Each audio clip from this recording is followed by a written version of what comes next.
कई साल पहले की बात है। एक नदी के किनारे एक दिव्य नामक नगरी हुआ करती थी।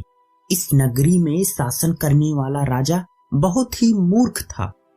वहीं राजा का मंत्री बहुत चतुर और बुद्धिमान था। एक दिन शाम के समय राजा और मंत्री दोनों नदी के किनारे टहलते हुए शाम का आनंद ले रहे थे।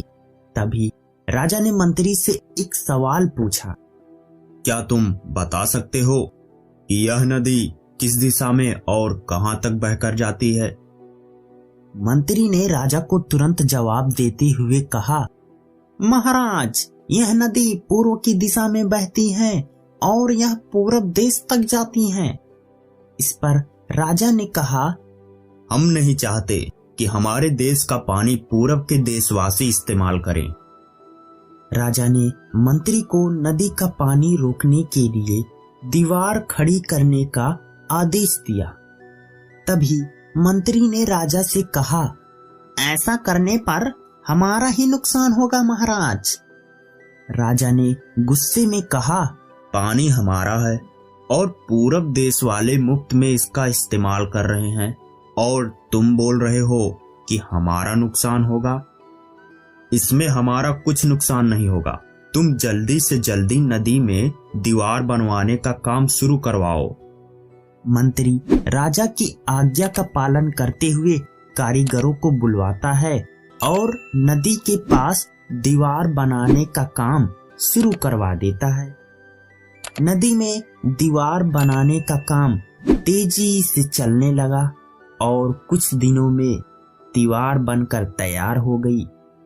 यह देखकर राजा बहुत प्रसन्न होते हैं, परंतु उनकी मूर्खता के कारण कुछ दिन बाद जब बारिश का मौसम दस्तक देता है तो नदी का पानी पूरे गांव में भरने लगता है। धीरे धीरे पानी लोगों के घरों में घुसना शुरू हो जाता है। इससे परेशान होकर सारे नगरवासी एकत्रित होकर मंत्री के पास आते हैं। मंत्री उन्हें आश्वासन देते हैं कि वह इस समस्या का हल ढूंढ निकालेंगे। लोगों की परेशानी सुनकर मंत्री समाधान निकालने के लिए एक योजना बनाते हैं।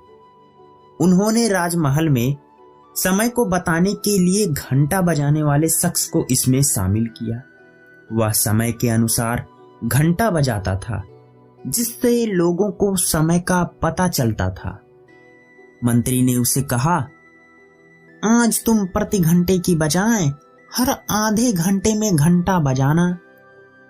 उस आदमी ने वैसा ही किया जैसा मंत्री ने उससे कहा था। इससे जब सुबह के 3 बज रहे थे तो उसने 6 बार घंटा बजाया। 6 घंटे सुनकर राजा और सभी नगरवासियों को लगा कि 6 बज गए हैं और सुबह हो गई है।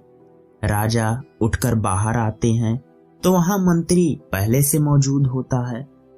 बाहर अंधेरा देखकर राजा मंत्री से पूछते हैं, अभी तक सूर्योदय क्यों नहीं हुआ है? राजा के सवाल का जवाब देते हुए मंत्री बोले, महाराज, प्रातः काल हो चुकी है, पर हमने पूर्व की दिशा वालों के यहाँ पानी जाने से रोक दिया है, तो शायद इसीलिए उन्होंने हमारे यहाँ सूर्य की रोशनी को आने से रोक दिया है। इसलिए सूर्य उदय तो हुआ है, पर हमारे देश तक रोशनी नहीं पहुंची है। ऐसा लग रहा है कि अब हमारे देश में सूरज की रोशनी कभी नहीं पहुंच पाएगी।